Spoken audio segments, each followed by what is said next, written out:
Hey, hey, hey, Humano Live. Alors, bien entendu, je suis heureuse de vous retrouver et on va peut-être un petit peu s'interroger sur ce que sont les fondamentaux de nos désirs, nos besoins, nos nécessités et des objectifs que nous avons en tant qu'être humain. Bien, on va dire qu'on va vouloir d'abord exister et fonctionner. Et finalement, il y a quelque chose qui va nous permettre dans tout ça de ressentir.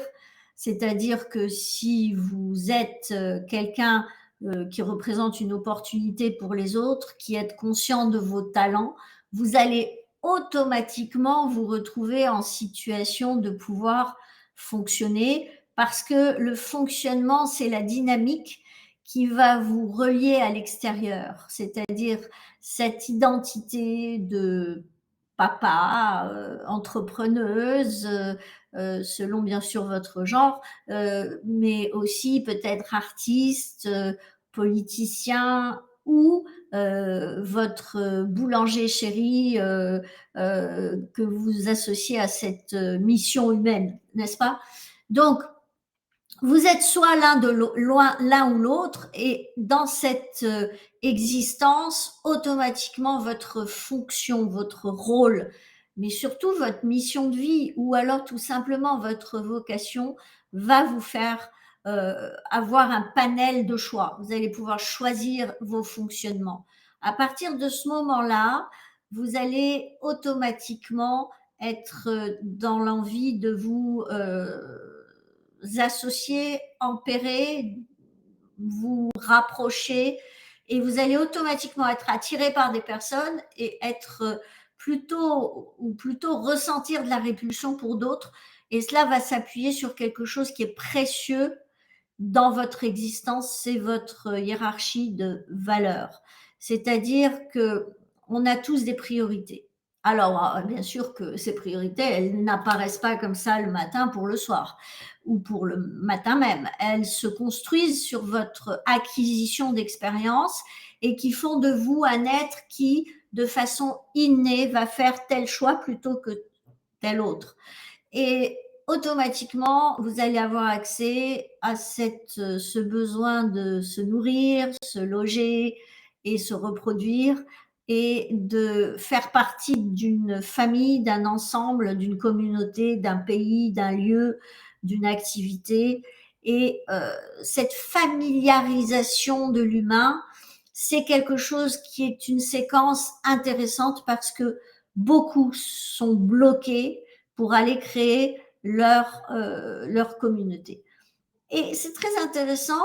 Récemment, en échangeant avec quelqu'un, nous nous sommes rendus compte que finalement, euh, très malheureux de ne pas pouvoir facilement créer du lien avec d'autres, la personne a voulu travailler sur cet aspect, et finalement, dans ce processus d'écoute, d'observation, de ressenti, de filtrage, de identification de blocage et de facilitation, il a été très simple de se rendre compte que ce monsieur, en réalité, n'avait aucune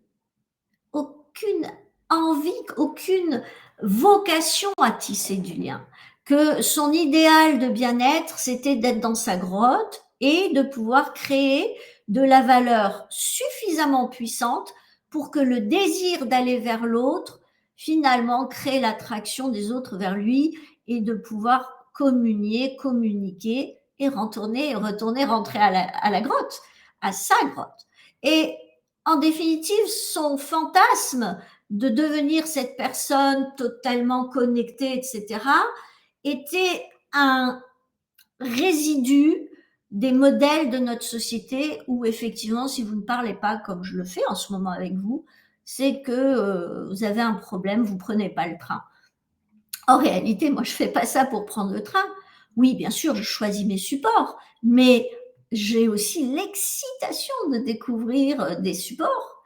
J'ai aussi l'excitation, avant toute chose, de transmettre et de partager, et de finalement, au travers de mes conférences, de mes questions-réponses, de mes sessions, de mes groupes, de pouvoir transmettre quoi? Pas des conseils, pas donner mon avis, transmettre des clés, des modalités d'observation pour que la personne puisse, elle, aller extraire ce qui lui appartient.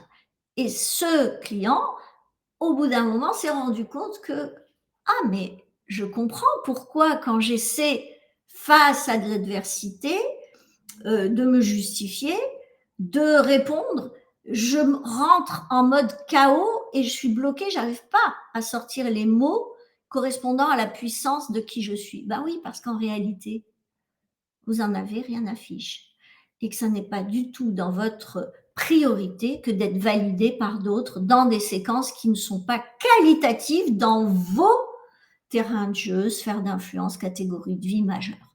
Donc, voilà la découverte que nous pouvons faire sur l'humain et je vous souhaite bien entendu de nous rejoindre dans ces espaces parce que, écoutez, plus on s'enrichit d'observations, plus on change et on nettoie ses lunettes et plus on est surpris par la vie.